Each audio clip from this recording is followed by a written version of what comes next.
Alors, bonjour à tous, bienvenue à ce webinaire. Mon nom est Mathieu Cano, je suis responsable du pôle data visualisation et avant-vente.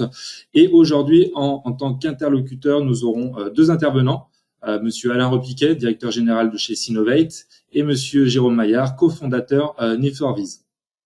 Donc, sans plus attendre, je vais donner la main, ou plutôt la souris, à Monsieur Repiquet, qui va nous parler un peu de Sinovate et de la stratégie. Bonjour à tous. Oui, en quelques secondes, donc, pour ceux qui ne connaissent pas et qui se sont connectés à ce webinaire, Sinovate est une société spécialisée sur la data intelligence et on accompagne des clients sur une meilleure valorisation de leurs données pour, à travers en gros la construction de jolis tableaux de bord qui peuvent être réalisés principalement avec des solutions de reporting et évidemment avec des solutions de data viz. Donc l'idée c'est d'intégrer aussi à tous ces sujets de l'intelligence mathématique et statistique pour aller un peu plus loin en termes de valorisation des données. Côté Sinovate, quelques indicateurs importants. Donc la structure fait un peu plus de 8 millions d'euros de chiffre d'affaires au global et ça devrait être très confirmé sur l'année 2020. On est une soixantaine de collaborateurs à travers la France sur différents sites géographiques, Paris, Lyon, Rennes et Montpellier. On a un partenariat majeur avec l'éditeur SAP et donc dans ce cadre-là, évidemment, on est un acteur important sur le monde Business Objects et ça va être un élément de cette présentation. Et donc, aujourd'hui, on a une soixantaine de consultants qui permettent de répondre aux problématiques d'intégration de données et de visualisation attendues par nos clients autour des solutions, notamment Business Objects.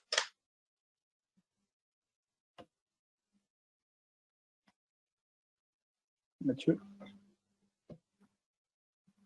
Oui, donc quelques mots sur la data visualisation. Donc vous savez tous ce que ça englobe derrière. Juste pour repréciser, vraiment la data visualisation en quelques mots, c'est vraiment de permettre de représenter graphiquement les informations contenues dans les données. L'idée, c'est d'un point de vue cognitif, il est plus facile d'appréhender que ce soit des volumes, de l'avancement ou de la répartition, les informations, les phénomènes de manière graphique. C'est un besoin qui émerge de plus en plus aujourd'hui, notamment pour accélérer et faciliter l'accès à la donnée pour le métier. Dans un contexte de volume de plus en plus grand, on a les corrélations et les informations qui sont souvent cachées dans cette masse. Aujourd'hui, nos clients sont confrontés à trois grands problèmes. Donc aujourd'hui, clairement, on a la plupart de nos clients sont équipés des solutions Business Objects avec un historique fort, avec des solutions qui sont implémentées pour construire des solutions, des environnements de reporting et de tableau de bord basés sur cette solution Business Objects dans les différentes versions que vous connaissez évidemment. Et que face à l'émergence des outils de data viz, on va les citer, comme ClickSense, comme Power BI, comme Tableau par exemple, aujourd'hui, nos clients ont des difficultés liées en fait au fait que les utilisateurs sont parfois, entre guillemets, obligés de jongler entre différentes solutions et d'avoir clairement quelques complexités de prise en main devant des interfaces différentes et devant des règles de gestion liées au fait aux spécificités de certains produits pour gérer quelques indicateurs et quelques axes d'analyse.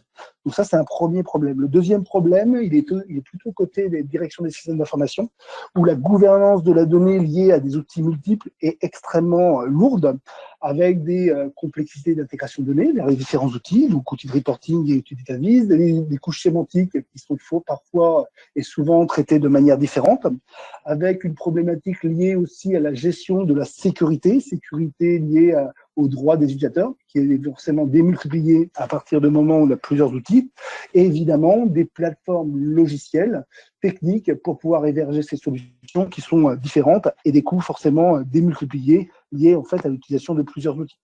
Et la troisième problématique, c'est que entre Business Objects et des solutions dites de data viz, il y a forcément la frontière est parfois complexe à identifier et pour les utilisateurs et pour la DSI, il est parfois difficile de faire des choix pour savoir si en gros le tableau de bord demandé par la direction métier doit être entre guillemets effectué avec l'outil Business Objects ou avec la plateforme de data viz retenue dans la société.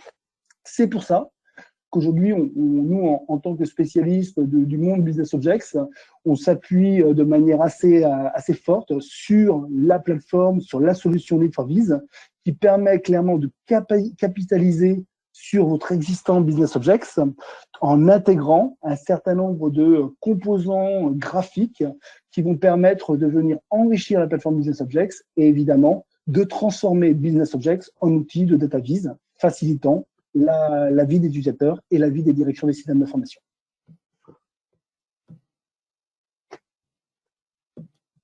Donc, je vais passer la main maintenant à Jérôme qui va nous en dire un peu plus sur cette solution Need4Viz. Parfait, merci Mathieu. Et ben c'est parti. On va passer le premier slide. Donc l'idée c'est déjà de vous présenter qui on est. Donc Need4Viz, on a un éditeur qui est né du besoin accru d'ajouter de la data viz dans les solutions SAP BI Web Intelligence, comme Alain vous en a parlé.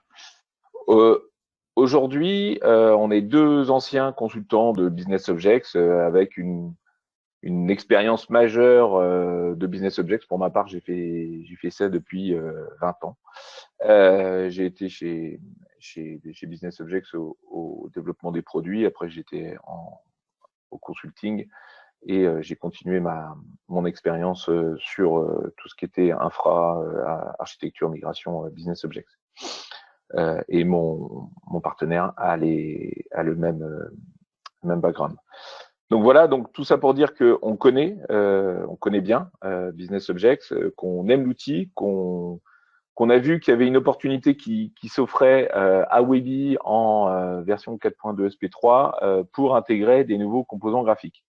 Alors ce qui s'est passé, c'est qu'on a eu des clients qui nous ont fait des demandes et au fil de l'eau, on a construit un framework et un catalogue donc le framework qui nous permet d'intégrer rapidement des nouveaux composants graphiques et un catalogue qui nous permet de commercialiser la solution. Donc c'est pour ça que on a commencé la commercialisation de la solution en fin d'année dernière. Donc voilà, pour vous expliquer un peu cette partie. Ensuite, on est partenaire de SAP, donc vous avez pu le comprendre, et on travaille en collaboration étroite, notamment avec les relations que j'ai gardées avec SAP à Levallois sur Webby. On a deux objectifs dans Need4Viz, c'est d'ajouter des graphiques qui sont pas disponibles nativement dans Webby, donc vraiment faire de la data viz et amener des composants, répondre à des problématiques que vous avez tous les jours et auxquelles vous n'avez pas de solution directement avec Webby et vous éviter donc de devoir transférer les données pour les mettre dans un autre outil, par exemple. Et la deuxième chose qui est venue après la première, donc on a ajouté les graphiques et un jour on nous a dit c'est bien ce que vous faites, mais ça serait bien qu'on puisse faire comme dans Webby, donc cliquer sur un graphique et puis que ça modifie les données des autres avec les liens d'éléments, mais aussi être capable de faire du vrai dashboarding, c'est-à-dire que dans Webby on peut utiliser des contrôles d'entrée, mais les contrôles d'entrée, ils sont pas forcément intuitifs. Et de là, on est arrivé à proposer une solution qui nous permet d'intégrer les contrôles d'entrée au sein du rapport, avec des cases à cocher, avec des listes de valeurs, avec plein d'éléments qui sont faciles à prendre en main. Et ça, je vous montrerai après. Donc voilà. Pourquoi vous allez choisir Need4Viz comme je vous l'ai dit, il faut déjà une version SAP BI 4.2 SP3+. Mais bon, aujourd'hui, soit les clients sont en 4.1 avec une migration prévue dans les prochains mois, donc ça n'est en général pas un frein. L'idée, c'est de dire qu'on s'adresse à tout type de compte. C'est-à-dire qu'on a, pour être précis, notre plus petit client a 5 ou 10 licences et notre plus gros client en a 22 000. Donc, on est capable d'adresser tout type de client. Donc, il n'y a pas de problématique par rapport à une infrastructure particulière. On sait faire tous les déploiements possibles. Et comme je vous le disais, on a un background assez technique, donc on connaît vraiment bien comment on peut faire pour tous les types de déploiements possibles avec SAP BI. Et c'est disponible pour les gens qui n'ont pas de solution de tableau de bord ou qui en ont déjà une. Comme Alain a pu vous le dire avant, là, L'idée, ça va être de dire, on ne pouvait pas faire avec Webi avant, Need4Biz. Donc, on a peut-être fait l'acquisition d'une solution, ou alors on a attendu, et ça tombe bien, on est là. Et pour ceux qui ont déjà une solution, ça va être le moyen d'éviter de sortir aussi des données et de faire des choses directement dans Webi en améliorant la productivité. Voilà. Nous, on est une société, on se dit jeune et innovante. Qu'est-ce qu'on veut dire par là? C'est-à-dire qu'on veut mettre le client au cœur du projet. Typiquement, vous allez arriver, vous pouvez, et c'est des demandes qu'on a régulièrement en disant, voilà, moi je veux faire telle chose dans Webi. Aujourd'hui, c'est pas possible. Est-ce que vous pouvez nous proposer quelque chose? Donc ça, c'est un des premiers axes. Donc là, on va vous dire si oui, c'est possible techniquement. En général, ça l'est. Et après, comment on fait?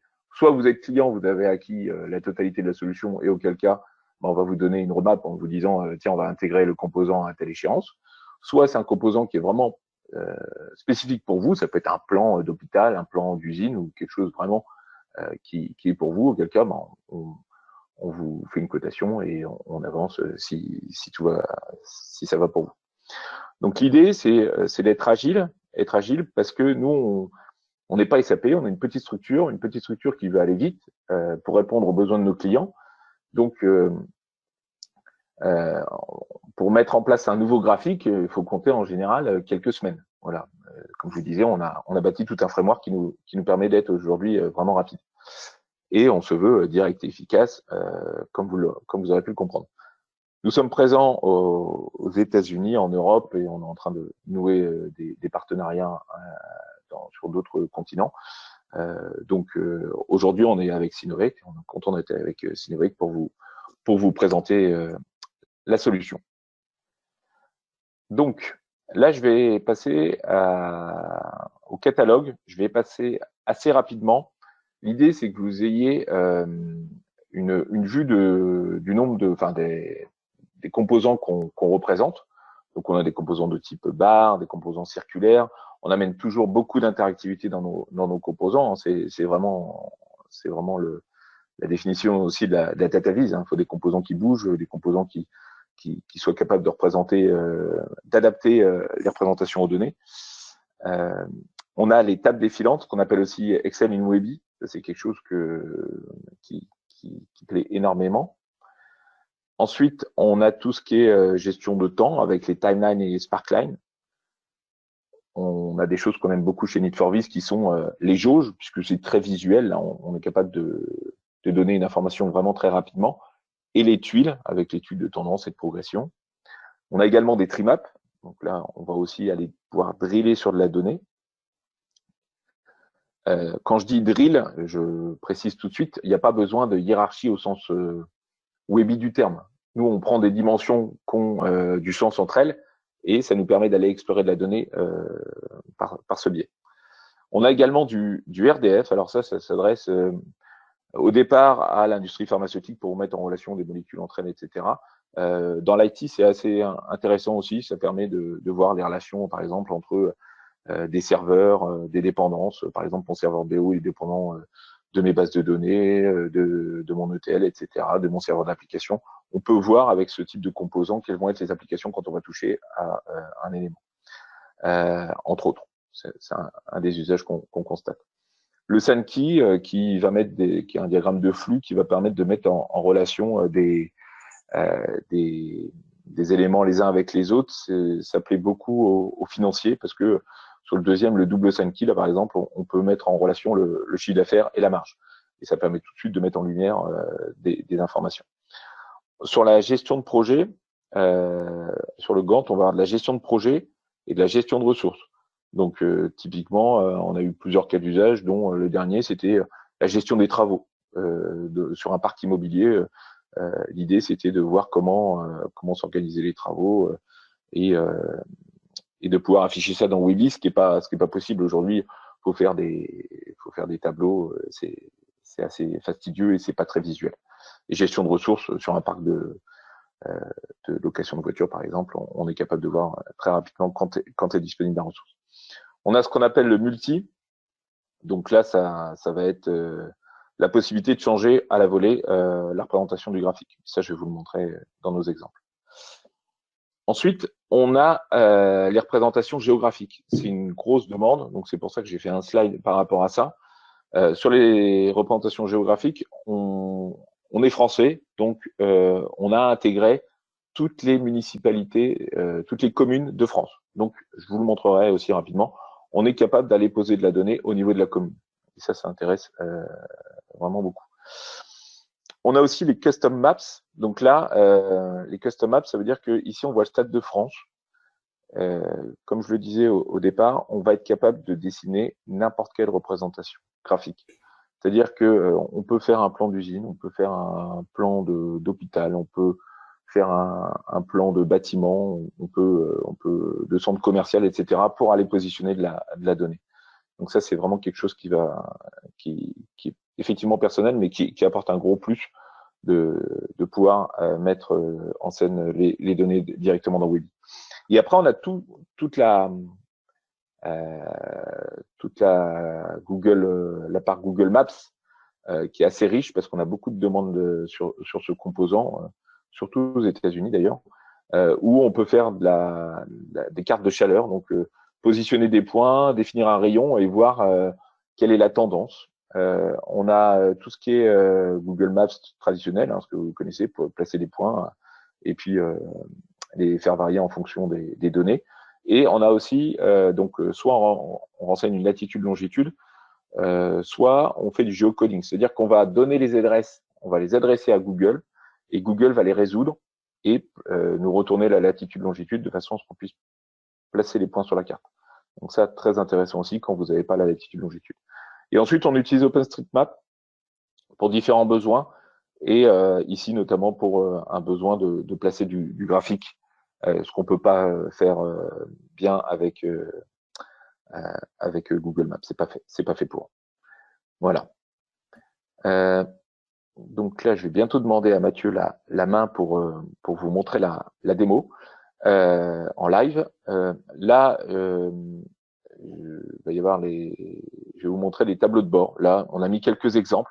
Et l'idée, c'est de vous montrer que l'exemple sur le Covid-19, par exemple. Donc, à gauche, c'est un tableau de bord qui a été présenté par SAP lors des phases de démo de la 4.3. Donc, c'était intégré dans la 4.3, ce que vous voyez ici. Donc, tout ça, ça vous dit déjà qu'on est compatible 4.3. Et sur le Covid, on aime bien se bencher un peu par rapport à Tableau. On dit pas qu'on est Tableau, parce qu'on est basé sur du Webi qui n'a pas toutes les fonctionnalités de Tableau.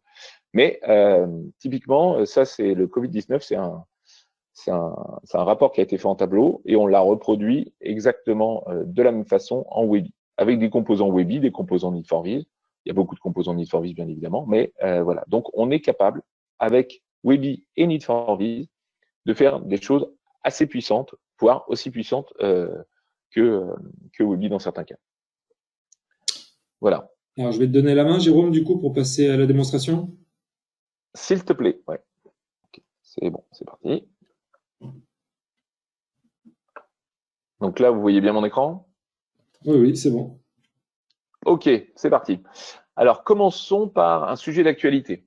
Ça, c'est un tableau de bord qu'on a repris aussi de Tableau et qu'on a montré au mois de juin. On a fait une présentation aux États-Unis là, de Need4Viz. Et l'idée, c'était de dire, voilà, on sait le faire en Tableau. Nous, on va, comme je vous l'ai dit tout à l'heure, on va se bencher un peu par rapport à Tableau, et puis on va vous montrer qu'avec Need4Viz, on peut faire des choses qui sont vraiment proches de Tableau. Donc voilà, l'idée ici, donc c'est on a tout un panel de navigation. Donc là, je vais cliquer sur 2016 par exemple. Et c'est ce que je vous disais au départ, c'est ce qu'on appelle le pack navigation. C'est ce qui permet en fait de naviguer dans le rapport Webi, mais vraiment sans avoir à faire appel à des contrôles d'entrée sur le côté, etc. Donc, par exemple, je vais aller sur l'Ohio. Donc là, je vois que c'est Donald Trump qui a gagné l'Ohio en 2016. Et donc là, ça m'a filtré, à chaque fois, ça filtre tous les composants que j'ai sélectionnés. Donc, en l'occurrence, j'ai tout sélectionné. Là, je vais avoir ici ce qu'on appelle des pictorials. Donc, c'est des jauges. et dans lesquels on peut placer la représentation graphique qu'on veut au format SVG. Donc ça, je vous montrerai aussi. Ça, c'est notre logo. Donc voilà. Ici, on a la carte de l'Ohio et on va être capable de la mettre en grand, d'aller cliquer dessus, ok, ici, et d'aller, hop, en cliquant dessus, afficher des données de détail pour chacun des États et comme ça de pouvoir comparer rapidement sur les différentes valeurs, voir le nombre de votes, etc. Donc vraiment quelque chose qui permet d'aller explorer de la donnée assez finement. Je vous le montrerai dans d'autres exemples également. Donc voilà. Ensuite, ici, ça m'a filtré l'État qui a eu le plus grand nombre de voix pour les démocrates. Donc ça, c'est un graphe Webby pour vous montrer qu'on peut intégrer du Webby avec du Need4Viz. Et quand je clique dessus, eh ben, ça va m'afficher un graphe de tendance. Donc là, pour cet état-là, bah, la tendance, elle est plutôt mitigée parce que y a rien de très net quand même. Donc, et je peux regarder la même chose. Donc là, j'ai un bouton qui va me permettre de resetter ce que j'ai filtré. Et puis comme ça va me permettre d'aller explorer les données, bah, par exemple sur l'état de Franklin là. Et là, j'ai plutôt une tendance assez nette sur une progression des républicains dans ce comté-là. Voilà. Et sur le côté, je vois que pour mon comté de Franklin, je vois que les démocrates ont fait 60% et 34% pour les républicains. Voilà. Voilà pour ça. Donc, on va fermer ici. OK, on va passer à un autre. On va regarder les stations Vélib maintenant. Donc, les stations Vélib, l'idée, ça va être d'aller regarder ce qui se passe dans mes stations, voir quelles sont celles qui sont donc fermées. Donc là, si je clique directement, ça c'est un filtre Google. Donc là, ça me permet de filtrer directement sur mes points avec mon filtre Google. Donc c'est très rapide. Ensuite, je peux faire la même chose que sur les stations qui sont opérationnelles et celles qui sont en travaux. Voilà. Donc là, j'affiche tout, c'est parfait. Ici, là, c'est un filtre Webby. Donc, quand je vais aller cliquer sur celles qui sont closes, je vais voir exactement la même chose, sauf que l'interaction va être différente, puisque là, dans ma liste déroulante, je ne vais voir que les stations qui sont fermées, et je peux filtrer dessus, en faisant un apply ici. Voilà. Je peux aller cliquer sur ma station, donc pour montrer l'interactivité. Voilà. Et là, j'ai été chercher la photo de la station Vélib qu'on aperçoit ici. Voilà. Donc là, je peux annuler tous mes filtres en disant, bah, maintenant, je veux faire une autre recherche. Ma recherche, ça va être de dire, je veux toutes les stations qui sont proches d'une gare. Alors, je vais faire gare ici. OK. Là, ça m'a filtré automatiquement ma liste. Donc là, je vais appliquer mon filtre. Donc là, maintenant, je vois toutes les stations qui en ont gare. Je vais faire une sélection lasso en disant, ce qui m'intéresse, c'est de prendre tout ce qui se situe plus ou moins dans le centre de Paris. Donc ça, fonctionnalité très, très intéressante, parce que là, je vais être capable d'aller filtrer sur ma carte les données. Ensuite, je veux savoir qu'est-ce qui se passe sur la station Clic Plus. Et là, j'aperçois ma station comme tout à l'heure. Voilà. Et je peux refaire. Hop, on va passer là. Je peux filtrer là, par exemple. OK, OK. Et voilà. Et là, en bas, j'ai affiché un Sparkline avec l'activité de la station dans le temps. Donc ça, c'était pour vous montrer aussi un autre composant. Donc, au final, je suis capable de faire du Sparkline, d'avoir ma petite photo avec mon petit feu tricolore qui montre que la station est bien en service. Là, quand ils ont pris la photo, il n'y avait plus trop de vélos. Et d'afficher un composant. Là, on a décidé de l'afficher que quand on a moins de 10 stations. Mais on aurait tout à fait pu l'afficher pour la totalité. Hein. C'est un choix technique qui a été fait de notre part. Voilà. Donc, là, on vous a présenté donc un certain nombre de composants. Et là, pour donner un peu plus de visibilité sur ce qu'on est capable de faire, c'est un tableau de bord qui est en production dans une usine au Canada. C'est un groupe de Floride qui a cette mine. Et l'idée, donc toutes les datas sont réelles, hein, on a le droit de les diffuser bien évidemment. Et l'idée, ça a été de construire un tableau de bord. Et dans ce tableau de bord, il y a une jauge. Ça aurait pu être une jauge Need for Vis, mais c'est une jauge Webby. Donc ça permet de voir l'estimation de production sur la journée et voir quel sera le bonus. Donc voilà. Ensuite, on a mis des cases à cocher ici, donc avec la production instantanée de l'usine et la production instantanée de charbon. Donc je peux ici cliquer sur le bouton, ça va me filtrer mes données, donc ça met à jour mon rapport. Et le besoin qui était décrit ici, c'était de pouvoir avoir l'activité sur la journée. Je vais prendre la plus grosse activité sur le 11 juin, et là j'ai mes tranches horaires, donc de minuit à 11 heures du soir. Je vais aller voir par exemple, je me dis tiens, là il y a quand même peu de données, bon allons voir là. Et là je me dis il y a dû y avoir un sacré problème parce que avant 7h17 du matin, j'ai pas eu de production. Donc ça va me permettre d'aller analyser de l'information. Là encore, je le répète, il n'y a pas besoin de hiérarchie de drill construite au niveau de l'univers pour pouvoir faire ça. Il suffit de mettre des éléments qui ont du sens entre eux. Donc là, on a mis des jours, des heures et des minutes. Voilà. Ensuite, ici, j'ai 3 ou 4 équipages. Donc là, je suis sur l'équipage A. Donc voilà, j'ai sa production. Je vais cliquer sur l'équipage B pour connaître sa production également. Donc je vois que c'est le 11 juin, je me déplace dessus et j'ai la valeur par jour de leur production. Là, tout à l'heure, je vous ai parlé du multi-chart. Et le multi-chart, c'est la possibilité de changer à la volée le type de représentation. Donc voilà, donc là, je suis passé de barre et puis je vais passer à un radar. Voilà. Et puis je peux. Voilà. Donc un utilisateur qui n'a pas le droit de conception, ça lui donne en plus les droits d'aller modifier des informations dans le rapport. Et là, j'ai mes tuiles de tendance. Donc là, je vois que ce jour-là, j'étais en retard. J'avais 26% de retard sur et 54%, 42% par rapport à la moyenne des jours précédents. Voilà. Après, j'ai un deuxième onglet.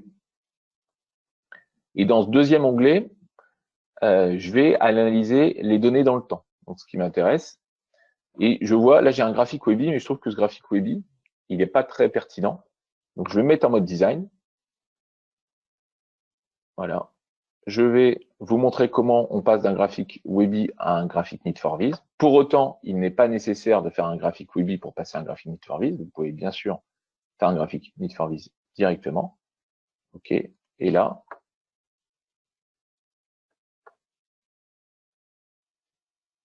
voilà. Donc là, on a un timeline, ce qu'on appelle un timeline, donc je vous en ai parlé tout à l'heure, et je vais être capable d'aller me déplacer dans mes données, d'afficher toutes les données, d'afficher les données sur la dernière année, sur les 6 derniers mois, sur les turn-up ou sur le mois en cours. Voilà. Et je peux même jouer avec un calendrier.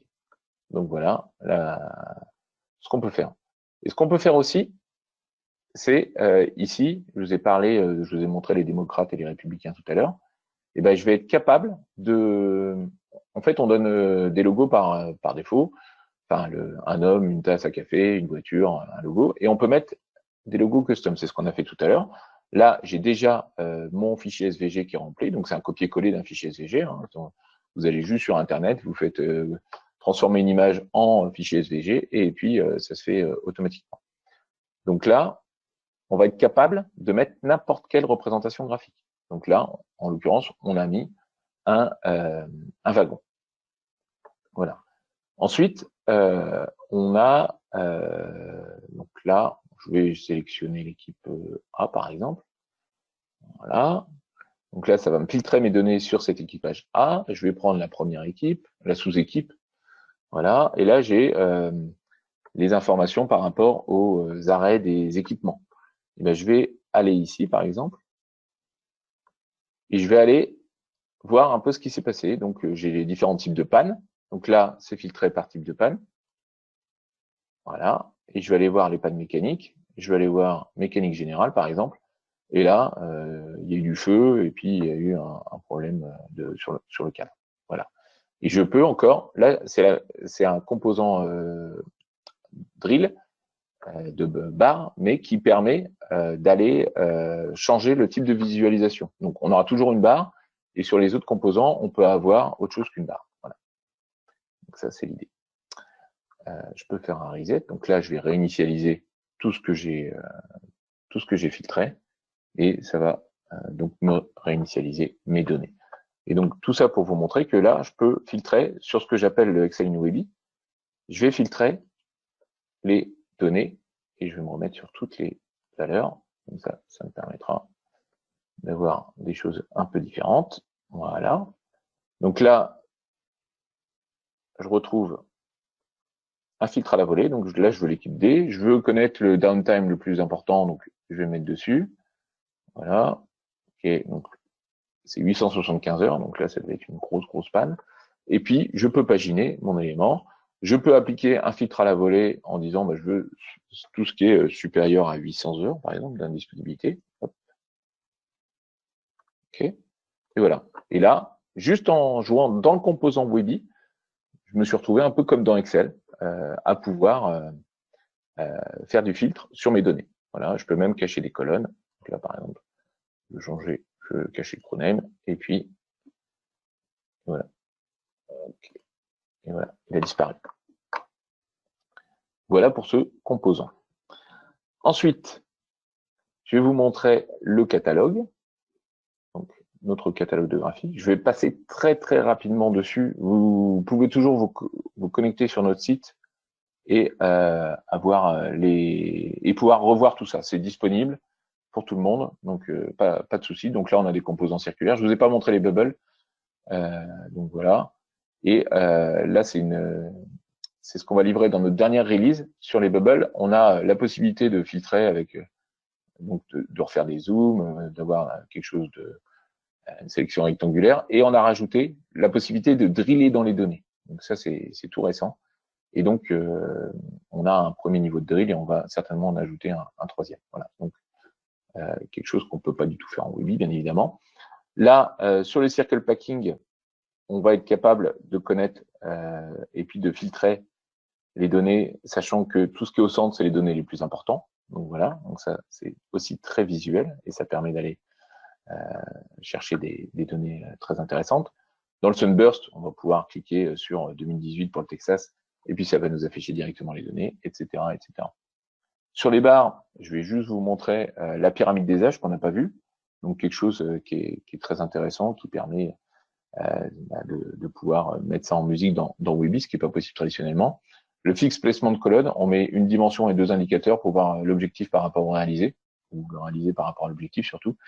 Et donc toujours la possibilité de masquer des éléments juste en cliquant sur la légende. Et le Very Wide, qui est aussi intéressant, qui permet d'avoir un indicateur pour la hauteur et un indicateur pour la largeur. Le multi-chart, on l'a vu. Les jauges, je vais vous les montrer parce que c'est quand même assez intéressant. C'est ce qu'on aime, hein, comme je le disais. Donc, on a des jauges angulaires, des jauges hémisphériques, on a les feux tricolores comme vous avez pu le voir, on a des verticales et des horizontales belettes, c'est le même composant, sauf qu'on a la possibilité de le mettre dans les deux sens. Les jauges pictorielles, c'est ce que je vous ai déjà montré. Là, on a la même chose, mais avec un empilement. Donc, on peut aller cliquer et puis sélectionner un ensemble de choses et voir comment ça se compare les uns par rapport aux autres. Et les jauges liquides, là, qui vont être livrées dans la version qui sort vendredi, avec beaucoup d'interactivité aussi. Voilà, et qui permet de mettre plusieurs valeurs de dimension et de comparer les éléments entre eux. Ensuite, tout ce qui est times, donc ça, je vous l'ai montré. Là, je passe rapidement. Diagramme de Gantt, donc ce que je vous disais tout à l'heure, la gestion des travaux, etc. Donc là, on passe dessus, on a l'information sur la date de début, la date de fin. Est-ce que c'est un milestone? Est-ce que à combien on en est de pourcentage d'achèvement de la tâche, etc. Et la ressource management pour gérer des ressources. Là, c'est un parc de véhicules, dans notre exemple. Les tables, on les a vues. Donc, La seule chose que je vous ai pas montré, c'est que on a aussi on peut filtrer, mais directement en cliquant en faisant des multisélections, en allant chercher dans une liste de valeurs, en appliquant des valeurs à la volée, et voilà. On peut paginer, on peut cacher des colonnes, on peut vraiment faire énormément de choses avec ça. On peut trier dans un sens ou dans un autre. Voilà. Ensuite, les relations, ça, on a vu un SANKey tout à l'heure. Là, on a le double SANKey, donc ce que je vous disais, quelque chose encore de très visuel. Je vais mettre en regard mes deux indicateurs de chiffre d'affaires et de marge, et tout de suite, je vais avoir de l'information qui me parle dans un sens ou dans un autre.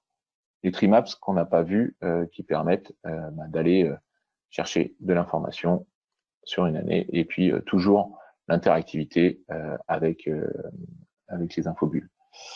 Les tuiles, quelque chose qui nous est énormément demandé aussi, les tuiles de tendance et de progression. Donc on a vu les tuiles de progression dans le dashboard de la mine là, et là les tuiles de tendance. Donc je me fixe un objectif et je veux savoir où j'en suis par rapport à mon objectif. Donc là tout va très bien, situation idéale, voilà, avec mon taux d'achèvement, etc. Le RDF, bon, parce que c'est un composant un peu complexe, mais qui est vraiment intéressant. Je peux me mettre sur un pays, par exemple, voir quelles sont les dépendances de mon pays, et puis cacher ce qui n'est pas sélectionné et réarranger les éléments.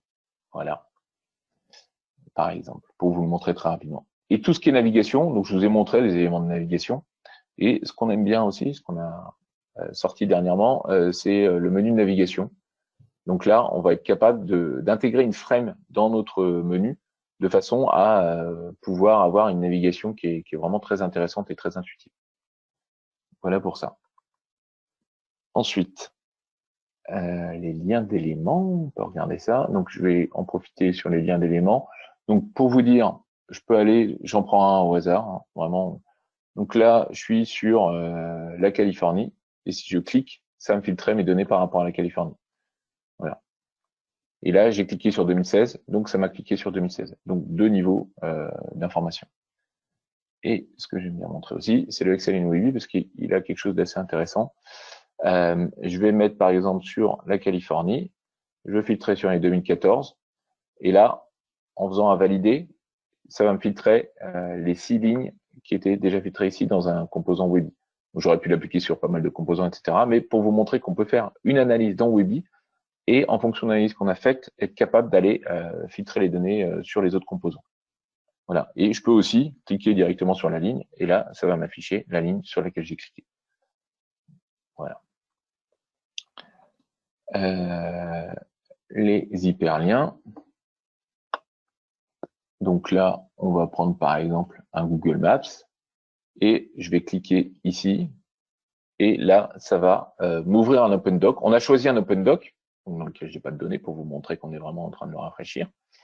Et on aurait pu choisir un lien Google, on aurait pu choisir un lien vers un site intranet, etc. On peut mettre le type de lien qu'on veut. Nous, on a mis ce genre de lien parce que ça parle beaucoup. Voilà. Alors, ensuite, on va ouvrir donc le Drill French Map. Donc là, je vous disais en départ qu'on a vraiment pas mal de demandes sur tout ce qui est cartographie, parce qu'on fait des choses que les autres savent pas faire, ou que Webby sait pas faire, tout simplement. Donc là, je suis sur la région Nouvelle-Aquitaine. Je vais aller me mettre en Auvergne-Rhône-Alpes, par exemple. Donc là, tout en cliquant, ça va aller me filtrer mes données sur Auvergne-Rhône-Alpes. Je vais aller, par exemple, dans le Rhône. Donc là, juste en cliquant dessus, je vais avoir de l'information, un premier niveau d'information. Là, j'ai la population totale du Rhône. Donc, on a mis la population en indicateur avec les couleurs. Et quand je clique, j'ai une information sur le nombre de médecins, etc. Et ensuite, quand je clique sur l'hyperlien, je vais aller ouvrir la région du Rhône et voir les différentes communes et pouvoir afficher, comme tout à l'heure je l'ai fait, ok, voilà, les différentes communes, et puis pouvoir comparer ces informations avec le petit graphique qui s'affiche ici à chaque fois. Voilà. Donc là, voilà. Très bien.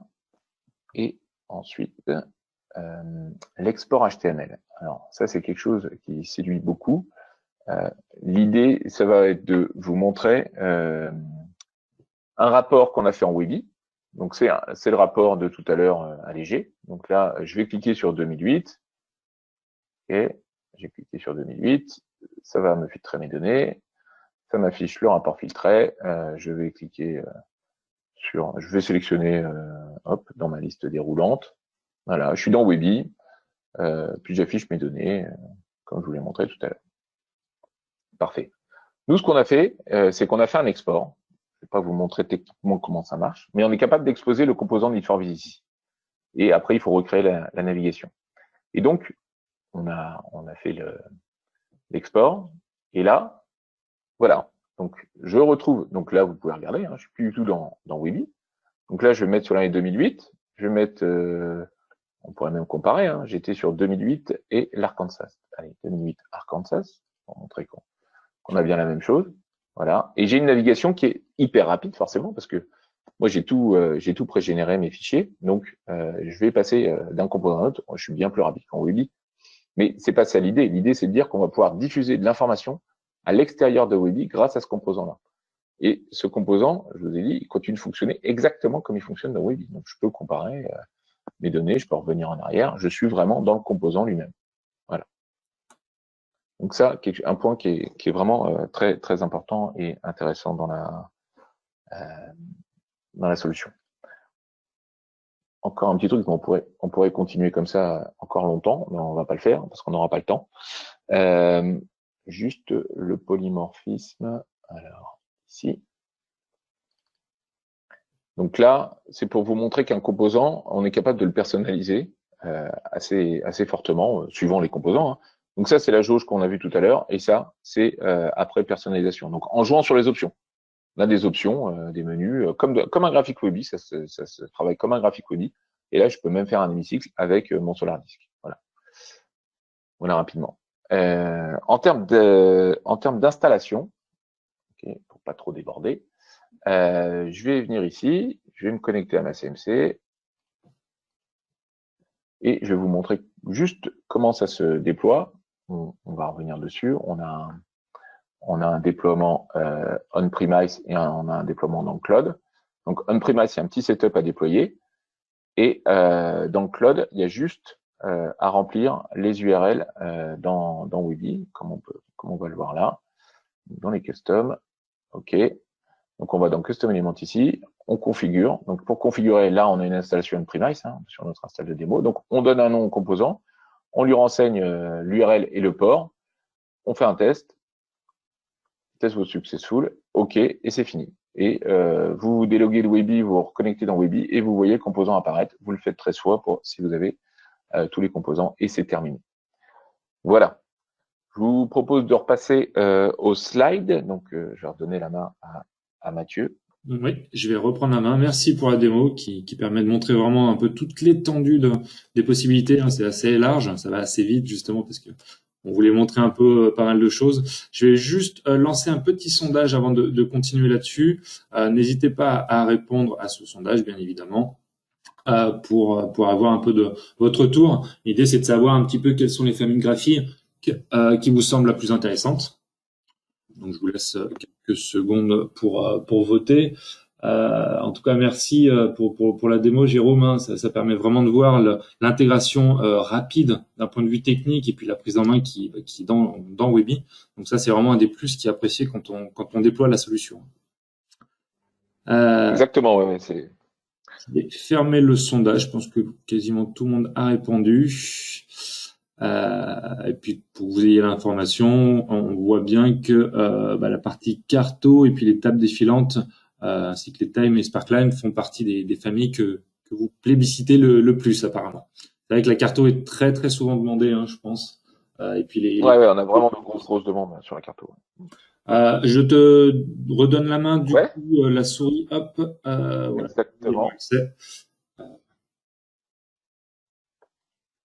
Alors, hop, j'étais un peu vite. Donc, les atouts de la solution. Donc, comme je vous l'ai dit au départ, on est capable d'intégrer le graphique qui correspond même exactement à votre besoin. Donc déjà, vous avez un beau catalogue. Hein. Notre catalogue, il fait déjà plus de 40 composants graphiques, sans compter les composants de navigation. Donc, il y a déjà une belle étendue. La possibilité d'interagir dans les graphiques, comme je vous l'ai montré, on peut masquer des séries en cliquant sur les légendes, etc., zoomer avec le zoom circulaire que j'ai fait. Je vous ai même pas tout montré, hein. Il y a vraiment d'autres choses qu'on peut faire. Permet d'exporter au format HTML. Donc ça, c'est quelque chose qui est vraiment très, très demandé. La possibilité d'utiliser des liens OpenDoc depuis les éléments, donc comme je vous ai montré tout à l'heure en cliquant sur le Google Maps. Intégrer des visualisations géographiques pour pallier à des découpages, à des problématiques particulières. Donc, l'exemple du Stade de France, là, qu'on n'a même pas eu le temps de voir, mais on est capable vraiment de représenter n'importe quelle forme. On est disponible sur tablette et smartphone via le nouveau portail Fiori. Ensuite, hop, voilà. Donc, les points, comment on va gagner du temps et de l'argent avec Need4Vis? Ça s'installe sur une plateforme existante en quelques clics. Donc, si vous partez sur un déploiement on-premise, on a un setup, ça prend, on va dire, allez, une demi-heure de bout en bout, c'est-à-dire déroulement du setup jusqu'à la création des URL dans l'SMC. Ça prend une demi-heure. Le setup en tant que tel, on va dire 10 minutes, allez, un quart d'heure, et voilà. Donc, on n'est pas intrusif, c'est-à-dire qu'on a notre propre moteur qui est déployé dans son propre répertoire. On ne va poser dans les répertoires BO que dans Tomcat des fichiers statiques. Ça s'arrête à ça, donc voilà. Et encore, vous n'êtes même pas obligé de comme ça, vous pouvez même installer votre propre Apache pour pas aller dans Tomcat si vous le voulez. Donc, comme on a pu le voir, hein, Transform Webby en outil de data vis et tableau de bord, on va vraiment propulser l'outil vers une nouvelle dimension qui lui permet de se comparer, comme je le disais, à des Power BI, des tableaux, des clics. Vraiment, on va pouvoir aller très loin avec l'outil, en tout cas bien plus loin que ce qu'on pouvait faire aujourd'hui. Pas de nouvelle infrastructure, comme vous l'avez bien compris. Donc, dans 99% des cas, on déploie sur le même serveur que SAP BI, ou les serveurs, hein, si on en a plusieurs, bien évidemment. Pas d'acquisition d'un nouvel outil, hormis l'acquisition de la licence Need4Vis, bien sûr, c'est pas gratuit, mais pas vraiment acquérir un nouvel outil avec une nouvelle plateforme, etc. Pas de formation ou de besoin de prestations particulières puisque les utilisateurs connaissent déjà l'outil. Ça se manipule comme un graphique Webby, comme je vous ai montré. On fait un transformé on sélectionne le graphique. Après, on a des options comme dans un graphique Webby. Pas d'adhérence lors des versions lors des montées de version CBI. Donc, on installe le moteur dans notre propre répertoire. Et ensuite, on a une ligne de code, que ce soit en 4.2 ou en 4.3. Donc, il n'y a pas une ligne de code si vous êtes en SP7 patch 11. C'est la même ligne de code pour tous. Tester compatible 4.3 avec le tableau de bord que je vous ai montré et puis la démo qui a été faite par SAP avec nos composants. Disponible en mode cloud et on-premise. Voilà. Le pricing. Alors, on a deux types de licences, en mode SaaS avec un abonnement annuel de Datadat ou en mode on-premise, donc avec le setup que vous installez, un achat définitif sur lequel viennent s'ajouter 20% de maintenance annuelle comme tous les softs on-premise. Le pricing des licences, il varie en fonction de deux critères. Donc le nombre de licences SAP, donc c'est-à-dire votre parc, et le nombre de composants choisis. Aujourd'hui, on a deux packs. Soit vous choisissez 10 graphiques dans notre catalogue, soit vous souhaitez acquérir la totalité des plus de 40 graphiques. Enfin, des 40, on met 40, mais il y en a même un petit peu plus. Et actuellement, l'offre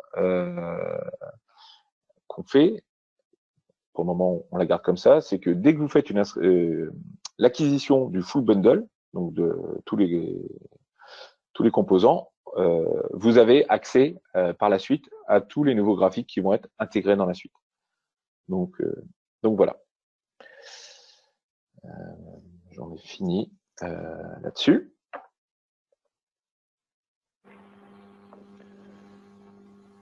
Alors, avant qu'on passe aux questions-réponses, peut-être Alain, tu voulais mettre un mot de conclusion. Ouais. En gros, si je parle de mon expérience personnelle, ça fait plus de 20 ans que je suis dans le monde Business Objects. que Sinovate, à travers les longues années de vie, partage avec les clients les quelques carences de la solution. Et aujourd'hui, on considère que Need4Biz permet clairement de répondre à des besoins qui n'étaient pas couverts. Je pense à des fonctions, sans parler des jauges, sans parler de la cartographie qui est extrêmement riche et qui était extrêmement attendue par de très nombreux clients. Je pense à des fonctions très très simples comme un export HTML, comme des pyramides des âges, qui sont des représentations qui étaient très attendues. Donc pour nous, Need4Biz est vraiment un composant très riche qui permet vraiment d'apporter à Business Objects des capacités de restitution qui vont bien au-delà de ce qu'on faisait historiquement et d'être assez proche des solutions DataVis. Et clairement, en termes d'intégration, d'installation, c'est extrêmement simple. Évidemment, ça permet de capitaliser, comme on l'a dit depuis le début, sur votre patrimoine Business Objects historique. Rien de nouveau à construire, pas d'infrastructure pour pouvoir déployer des solutions cloud, pas de compétences complémentaires dans les entreprises. Et puis, des gains financiers évidemment larges, puisque ça évite des acquisitions de licences multiples auprès d'autres éditeurs. Voilà, donc clairement, pour nous, c'est une vraie solution qui permet d'apporter une vraie valeur ajoutée sur votre patrimoine Business Objects pour pouvoir proposer à vos métiers des capacités de visualisation, de restitution, de navigation qui sont extrêmement riches et qui vont permettre aux utilisateurs d'être très satisfaits du choix Business Objects qui a été fait par vos entreprises depuis très longtemps. Merci Alain pour cette conclusion. Je vous propose donc de passer. Alors, il y a eu pas mal de questions. Je vais essayer de les regrouper par thématique. Alors, j'en avais une concernant le RDF. Alors qu'on n'a pas forcément beaucoup vu. On est passé assez rapidement. Le RDF s'applique-t-il à la modélisation d'un organigramme si, bien sûr, la hiérarchie est livrée? Alors, pour les organigrammes, on a un autre composant qu'on n'a pas montré là. Mais qui sera plus adapté. Ouais, le RDF, à partir du moment où il y a une relation entre deux éléments, on peut la mettre en avant. Donc, on pourrait le faire avec le RDF. Ok. Ouais, tout à fait. Alors, j'ai des questions sur la carto. Comment on intègre les cartos personnalisés? Alors, il y a une autre question qui est un peu en lien sur la possibilité d'intégrer des plans de masse type hôpitaux, usines, magasins. Quelle est la source qui est nécessaire pour intégrer ça dans l'outil? Voilà. Alors là, il y a deux réponses. Soit vous avez déjà un GeoJSON, donc là, ça va être pour les cartographies sectorielles d'un département avec des zones de chalandise, etc. Soit vous avez un GeoJSON, vous le fournissez, nous on l'intègre. En fait, l'intégration est à notre main. Donc on a une cotation spéciale pour ça. Donc vous nous faites la demande et nous on va vous livrer les cartes. On a un setup qui va déployer automatiquement les cartes que vous aurez commandées. Donc vous nous fournissez un GeoJSON. Si c'est le cas d'un plan d'usine ou d'un plan d'hôpital, etc. Soit vous avez déjà les données au format GeoJSON, auquel cas on les intègre aussi. Soit vous n'avez pas le GeoJSON, et dans les deux cas, et vous avez un plan. Et là, on a des outils qui nous permettent d'aller recréer le référencement géographique et de pouvoir l'intégrer de la même façon dans Webi. En fait, si vous avez un GeoJSON, c'est moins de travail pour nous, donc ça coûtera moins cher. Voilà, pour faire très simple. Bon, très bien. Ensuite, j'ai des questions sur l'intégration. Alors, quel est le niveau d'intégration de Need4Biz dans Office 365? Alors, dans Office 365, si la question est de faire du Save as Excel, ça va s'afficher avec des images, comme l'export Excel, si c'est la question, ça va s'afficher comme Webi le fait, puisque c'est Webi qui fait l'export. Donc on va retrouver les graphiques avec des images. On va pas garder, si c'est la question, le composant au format HTML avec la possibilité de continuer à jouer dedans. Ça va être une image à un moment donné, un instant T. Ok, alors justement, il y a des questions sur la partie export HTML. Est-ce que l'on peut exporter le document avec la navigation en HTML? Et quel est le besoin en termes de licence si on utilise l'HTML? J'imagine que c'est par rapport aux licences BO qui sont derrière. Ouais, alors je vais apporter deux réponses. La première, c'est qu'on peut pas et on ne pourra pas exporter le document avec la navigation. Donc, dans l'exemple que j'ai pu montrer, on a reconstitué la navigation. C'est-à-dire qu'on a fait une page HTML, on a fait un peu de JavaScript, on récupère l'année, on récupère le nom de l'état et on reconstitue un nom de fichier. Et c'est ce qui nous permet d'aller sélectionner le fichier à afficher. Donc, nous, on est capable de générer autant de fichiers qu'on a de possibilités finalement. Donc là, j'avais 5 années, 50 états, j'ai généré 250 fichiers HTML qui contiennent les données. Et après, j'ai reconstitué la navigation. Voilà. Donc, pour être très clair, on ne peut pas exporter le document avec la navigation. Il faut le reconstituer. Après, ça ne demande pas des compétences énormes, mais voilà, il faut avoir des compétences HTML. Là, pour donner un exemple, on a fait ça en 3 heures, quoi, le temps de faire le document, faire les exports, etc. Voilà, c'est le temps qu'on a mis nous. Par rapport à ça, l'export HTML aujourd'hui par rapport aux licences BO, donc là, la licence BO, il suffit d'une licence qui ait des droits. On peut bien sûr scheduler tout ça, donc automatiser la mise à jour des données. Donc là, ça demande un compte qui puisse se connecter à BO et lancer un rafraîchissement. Donc ça va être la réponse est une licence. Après, en tant qu'export HTML, pour le moment, on ne le limite pas. Mais typiquement, on a des clients qui ont 5 licences et qui font 50 000 exports par mois. Donc là, on envisage, enfin, on l'envisageait depuis le début, mais peut-être sur l'année prochaine ou l'année d'après. En tout cas, c'est sûr qu'on le garde comme ça jusqu'à la fin de l'année. Après, l'année prochaine, ça va certainement évoluer. Et on bridera avec un certain nombre d'exports par mois. Et si il faudra payer certainement un peu davantage pour avoir un export illimité, par exemple. Voilà. Okay. J'avais justement une autre question sur l'export. Peut-on automatiser et planifier les exports HTML ou est-ce nécessairement un export manuel? Voilà, donc c'est comme je vous l'ai dit, c'est absolument automatisable. Ça va être exporté directement et on va générer autant de fichiers qu'on veut. En fait, nous, on crée des sections, techniquement parlant. Là, j'ai fait une section sur l'année, une section sur l'état. Ça m'a donc généré autant de graphiques que de combinaisons et c'est pour ça que j'exporte 250 fichiers en 1 minute 30, quoi, pour vous donner quelques notions de performance aussi. Très bien, merci. Alors j'ai encore deux autres questions. Bonjour, quelles sont les possibilités d'intégrer un composant sur une application mobile Android?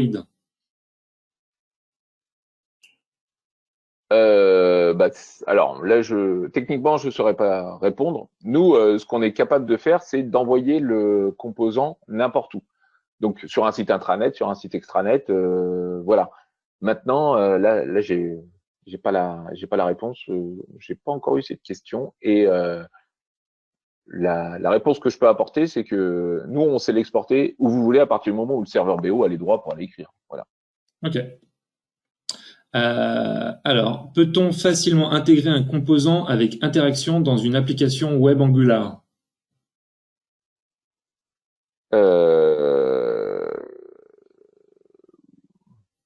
C'est une question qui reste aussi très technique. Je réfléchis en même temps.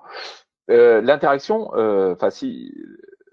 si c'est la question, on va être capable sur certains composants d'embarquer des liens. Donc, en cliquant sur le composant, ça va pouvoir interagir avec un autre composant. Maintenant, c'est pas valable pour tous les composants non plus. Donc là, il faudrait faire un POC ou il faudra regarder. Ouais, faudrait vraiment regarder. J'ai pas la réponse.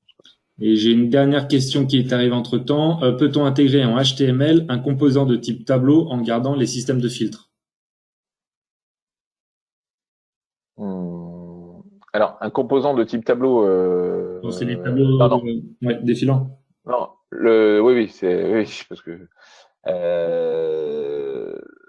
on va être capable de mettre des hyperliens dans les tableaux. Donc, on pourrait utiliser les hyperliens pour aller filtrer de la donnée après. Voilà, c'est comme ça qu'on ferait. Mais la façon dont je vous l'ai montré en cliquant n'importe où dans le tableau, non, ça sera pas possible.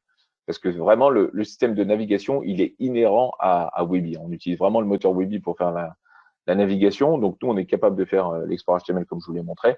de pouvoir lier des composants entre eux et tout ça. C'est possible suivant le composant. Et donc, dans un tableau, il faudrait prévoir les liens HTML avec les bons appels pour que ce soit possible. Mais dans un tableau, ça serait possible avec un lien HTML, ouais, sans problème. Ok. Bon. Et les liens d'éléments, on est capable d'en mettre dans beaucoup de nos composants aussi. Eh ben parfait, merci pour toutes ces précisions. Je vois pas d'autres questions.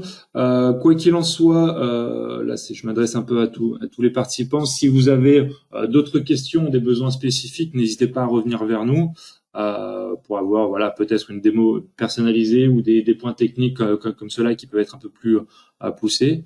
Je remercie les deux orateurs du jour, donc Monsieur Repiquet et Monsieur Maillard, pour leurs explications et toute la présentation.